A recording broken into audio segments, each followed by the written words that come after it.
পৃথিবীতে কিছু ভূমি আছে যেগুলো শুধু মানচিত্রে চিহ্নিত নয়, বরং ইতিহাস, ধর্ম ও মানবতার এক গভীর অনুভূতি বহন করে।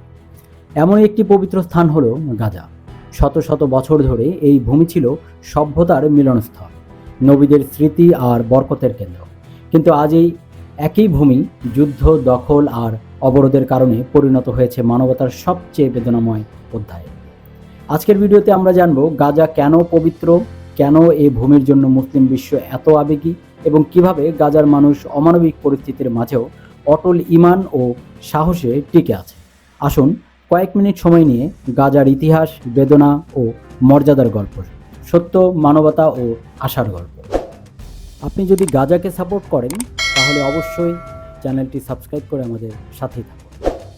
গাজা একটি নাম যা শুনলেই ইতিহাস, বেদনা আর সংগ্রামের কথা মনে পড়ে।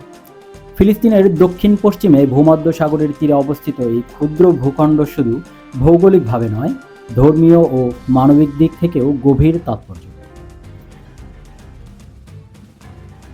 গাজা মুসলমান, খ্রিস্টান ও ইহুদি তিন ধর্মের ইতিহাসেরই একটি গুরুত্বপূর্ণ অংশ।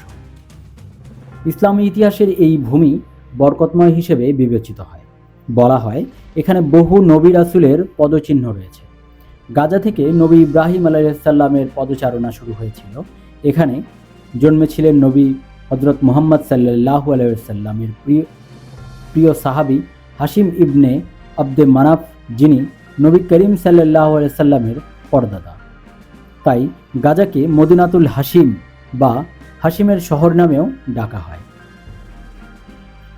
আজকের গাজা এক বেদনাময় নাম।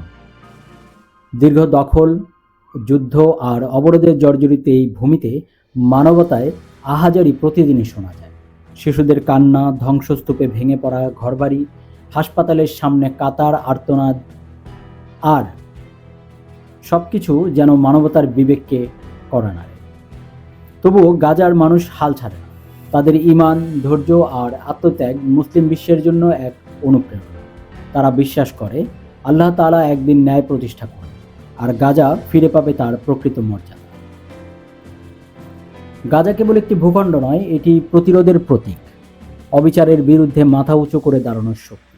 প্রতিদিন তারা মৃত্যু ও ধ্বংসের মুখোমুখি হয়েও আল্লাহর প্রতি আস্থা রাখে।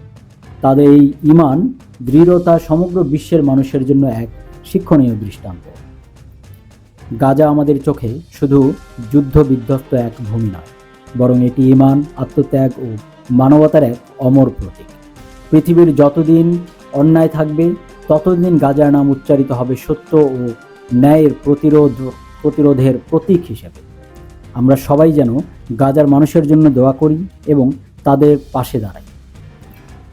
ভিডিওটি যদি ভালো লাগে তাহলে অবশ্যই ভিডিওটিতে লাইক দিন, কমেন্টের মাধ্যমে আপনাদের মতামত জানান এবং আপনি যদি গাজার পক্ষে থাকেন তাহলে অবশ্যই চ্যানেলটি সাবস্ক্রাইব করে আমাদের সাথেই থাকুন।